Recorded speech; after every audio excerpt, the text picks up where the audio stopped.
zaga ƙauyuka birni na ga ayyukanka. Gwamnan mi'e Kabir Yusuf babu ma irinka.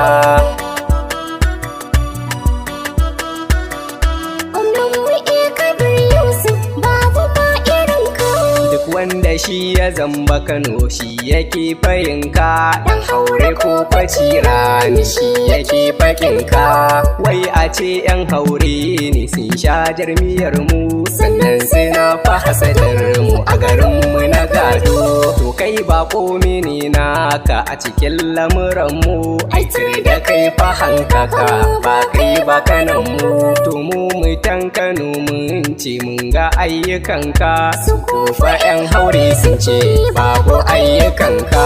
Abinda ni yake ban mamaki